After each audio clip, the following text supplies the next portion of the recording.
This Tuesday is Election Day in Virginia and New Jersey, where voters will select their governors. Usually the party out of the White House has an advantage in these off-year races, but the one in Virginia is drawing some national attention right now as a test of just how Democrats are governing.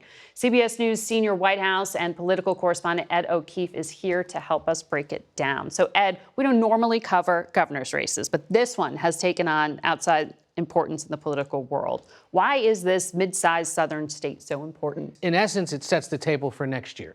This is a state that's been hewing Democratic for the last 10 years or so. But for whatever reason, they're having a competitive statewide contest this year. They shouldn't be doing that if electoral history from recent years holds.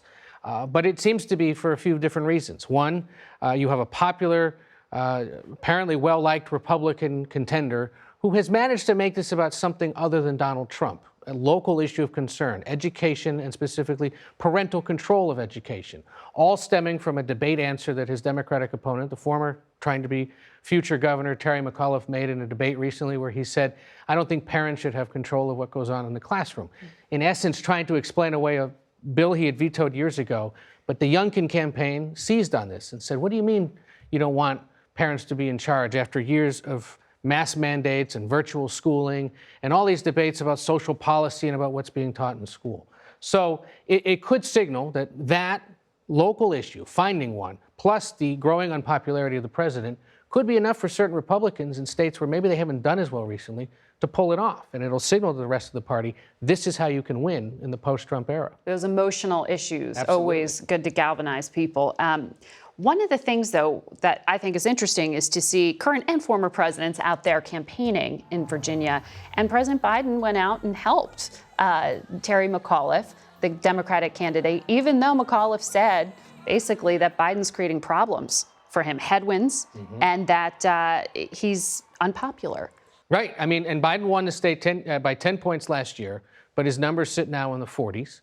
But to bring him over to Virginia to say that his opponent is a Trump acolyte and could return the state to Trump-style politics, or what's going on down in Texas regarding its abortion policy. In essence, what Democrats are trying to do is continue what worked for them over the last 4 years, nationalize the race and warn them about what Trump-style Republicanism could mean for their state. Meanwhile, Youngkin's trying to go local, focusing on that issue of education, insisting that he will not, has not campaigned with the former president, even though he's doing a telephone town hall for him Monday night. Youngkin says he won't be there, trying to divert attention and say, I'm focused on these things here in the state.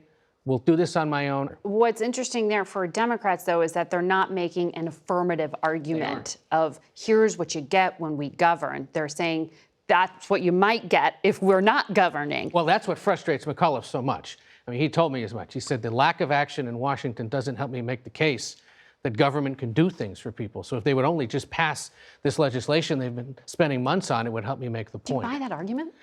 In Virginia, I do, because of the unique nature of Virginia and the fact that it relies so much on the federal government for employment and for its economic growth. It works there. It wouldn't necessarily work in other states. And the other thing that I've noticed in recent weeks especially is McAuliffe has made the abortion argument, that if they did what they did in Texas and if the Supreme Court rules a certain way, it could happen here. They insist that abortion rights is a big issue of concern for voters in Virginia, and we'll see whether it works on Tuesday. Ed O'Keefe, thank you for the preview.